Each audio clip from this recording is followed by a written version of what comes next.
Y'all, compassion fatigue is a real thing. It's a real thing to be overwhelmed by our compassion. You might even find yourself losing interest and losing motivation for the work that you love so much. Hey friends, this is Dr. Patrice Buckner Jackson, but you can call me PBJ. And listen, I have missed y'all. I took January off and it was good time. I had some think time, some reflection time, spent some family time. I'm so grateful for just an opportunity to breathe and to think and to plan. But I am so ready to be back in this space talking to you all. Oh, I got so much to share. I got so much to share. Before I go any further, I want you to know that this episode is sponsored by my free workshop called Hit the Target. If you need some practical use right now, so go get that.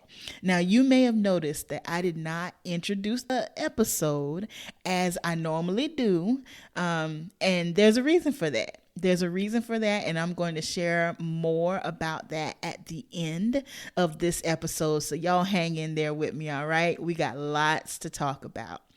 I want to start today by opening up a conversation with you all that has been heavy on my heart. For several months now, I've been concerned about people who do heart work. Yes, I said heart work. You know, the type of work that has a direct effect on a person's life, the type of work that you take home with you and you think about and you pray about, and it's hard to let it go when your shift is over or when your time is up, when it's time to go home. The type of work that causes you to do things outside of work to help people even more. The heart work, the work that takes our energy, the work that takes our emotion, the work that takes our investment. I've been really thinking about people who do the hard work.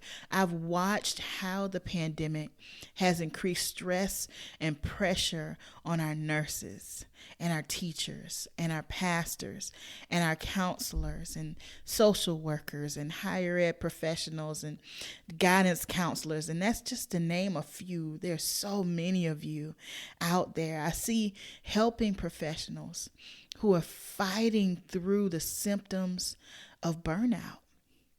I see people who love what they do and love who they serve, but they are stuck in these symptoms of stress and overwhelm, and they're emotionally drained. You might find yourself struggling to meet the constant demands of your life and of your work. Your productivity is down. You're experiencing low energy. Procrastination is coming into the scene. You're experiencing negative effects at home, at work, and maybe even in your social life. You're overloaded, feeling unappreciated. You might even be feeling low immunity. You're having aches and pains and sniffles more often than you normally would. You might find yourself easily frustrated or ticked off. Y'all, compassion fatigue is a real thing. It's a real thing to be overwhelmed by our compassion. You might even find yourself losing interest and losing motivation for the work that you love so much. Maybe you're feeling like you're not making a difference, or there's a sense of failure that comes into it because you can't fix the pandemic, or you can't fix all the challenges that come along with the pandemic. It causes us to detach, and it causes us to withdraw and isolate. Y'all, it can go as deep as depression. It's overwhelming. It's too much. Helping professionals are stuck in cycles of burnout. Good people who do good work, who love what they do and love who they do it for, but can't figure out a way to do it without it consuming their entire life. Friends, it's an epidemic. and nobody's talking about it. Where do you go? Where do you go to find the resource, the support that you need? Who can you turn to? Who can you tell that you're struggling? How often have you struggled and recognized you've been struggling, but just wasn't sure who to turn to or who to go to or who to help you? How do you find out how to do this work without paying the ultimate sacrifice? And friends, if we're honest, this burnout did not start with the pandemic. We've talked about this before. Crisis is a mirror. It shows you who you are and what you have. Many of you were tired before COVID-19. Many of you were overworked before COVID-19. Many of you felt underappreciated before the pandemic came along. The pandemic has just amplified what we were already struggling with. And if we pay attention, we're starting to lose people out of these essential roles. Good people who are very good at their jobs. Good people who we need doing good work. You can Google any news story about nursing shortage. You can Google any news story right now, today, about a teacher shortage. How many times have we heard about a pastor who's had a stroke or who's had a heart attack? Yes, doing good work from the heart costs us. Yes, there is a price we pay and a burden we carry for other people. However, we failed to notice that the price is climbing and it is beyond what we are willing to pay. When we fail to recognize the signs of burnout in our lives, it could lead to failing health, failed relationships, and loss of everything that matters to us. Friends, this is why we have pastors who fall into depression and even struggle with suicide, or they lose their families to divorce. It's not because they're not anointed. It's not because they're not called. It's because they're stuck in cycles of burnout. It's because the work is costing them too much. This is why teachers lose their desire to step foot into the classroom.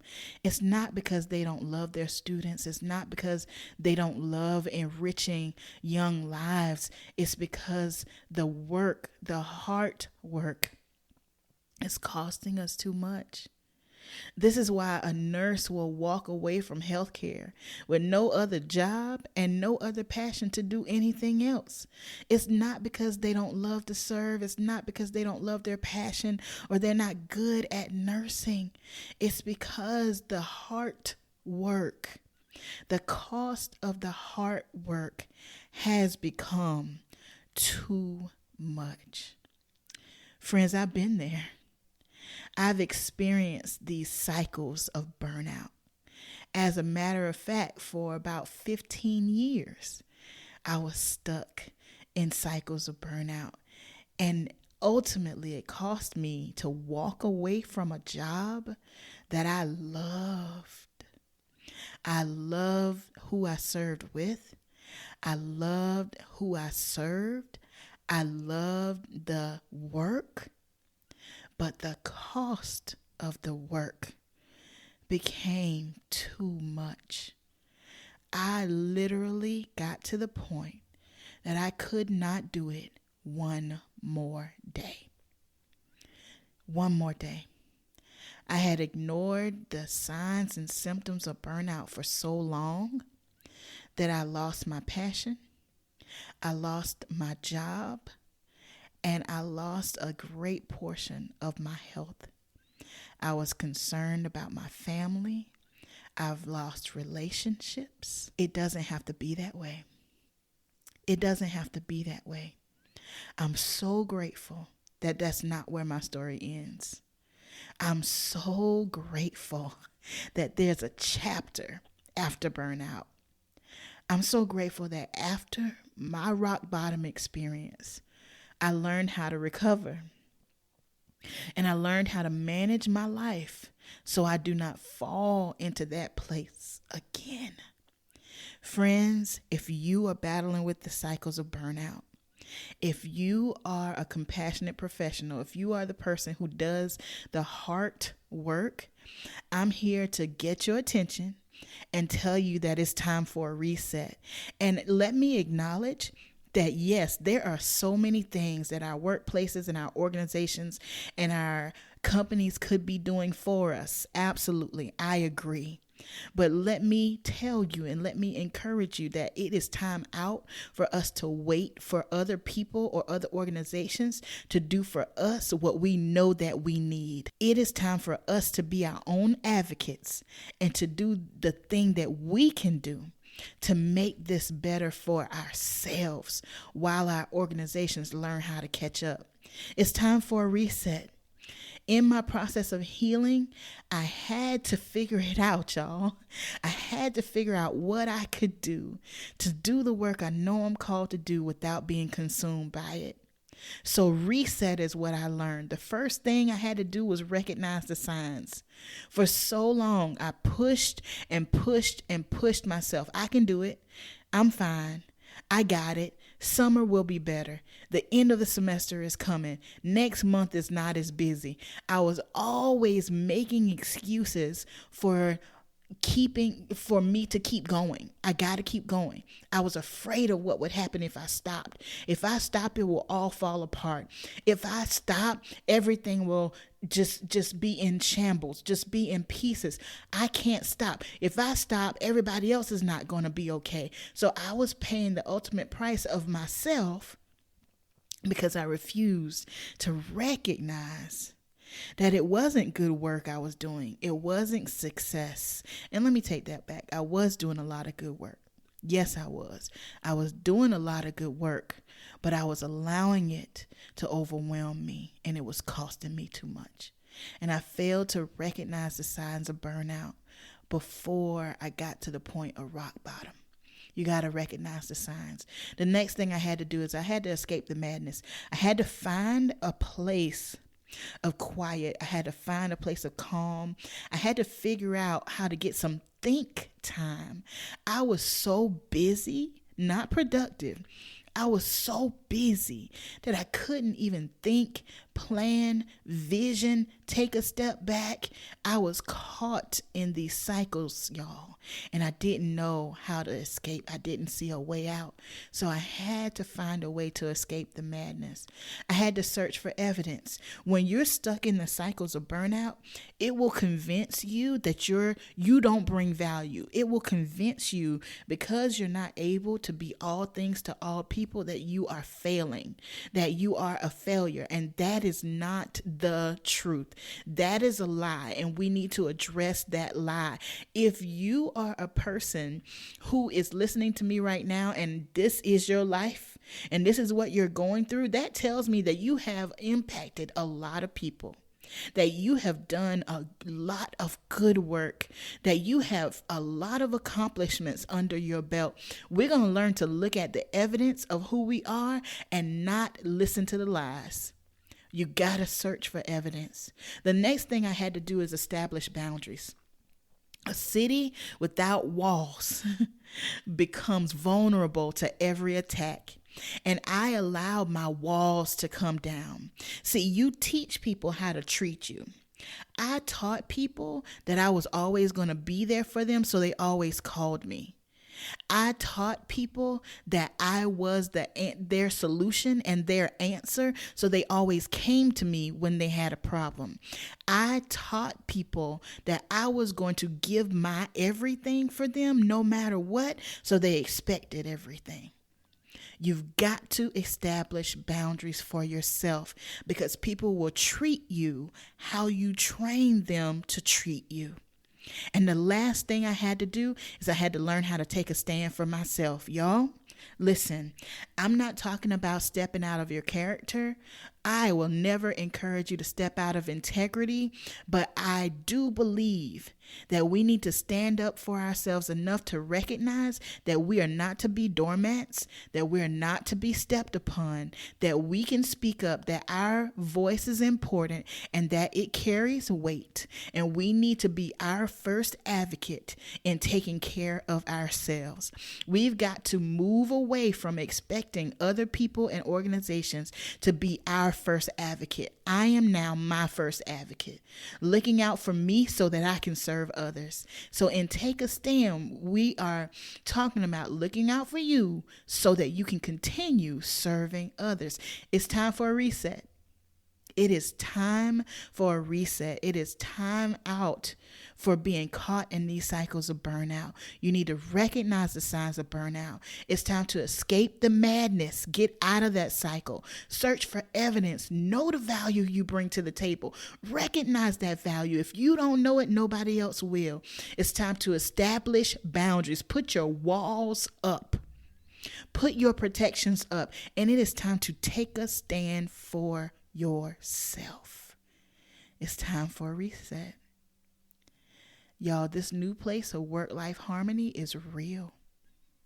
It's real and it's worth it. It is worth the work that it took me to get to this place. So if this is you and you can connect with anything I have shared today, I invite you to take this journey with me. On the Love Always PBJ podcast, we focused on millennials and sharing life lessons with millennials. But we're taking a pivot on this podcast, y'all. We're taking a pivot. I am talking to people who do heart work and have been stuck in cycles of burnout. No matter who you are, no matter how old you are, what generation you are, this thing spans generations, it spans cultures, it spans gender. Burnout knows nothing about you except it costs you everything. I'm talking to those who love what they do, but you do not love what the work is doing to you. I'm talking to those who are stuck in cycles of burnout and you need relief. With that, it is my honor and with great excitement, I introduce you to the Heart Work with PBJ podcast, where we are disrupting the cycles of burnout for people who do heart work. Y'all, it's the same love, same PBJ style, but a new focus. Oh, we're hitting the target, y'all. We're getting right down to it. This is an epidemic and nobody's talking about it. So we are going to talk about it. You can thrive while serving. You can live while giving it your best. You can do the work you love without paying an ultimate sacrifice. And we can learn how to do this together. Y'all, it is possible. I'm living in it and I want to share it with you. So let's do this thing. Now, don't forget, you can still follow me on Instagram at Dr. Patrice Buckner Jackson, where you'll get your spoonful of PBJ every Monday, your motivation, your kickstart to go get it done. Also, don't forget about the free workshop. It's available now. If you want to know practical things that you could do today, go to hitthetargetworkshop.com. Again, hitthetargetworkshop.com, and that will get you the free workshop. Friends, let's do this thing together. It is possible for us to do the work that we are called to do without paying ultimate sacrifices.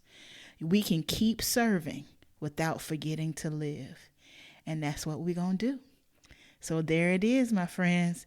We're taking a pivot, we're taking a turn, but we're continuing the journey. So as always, I need to remind you that you are powerful, you are significant, and you are loved. Love always, PBJ.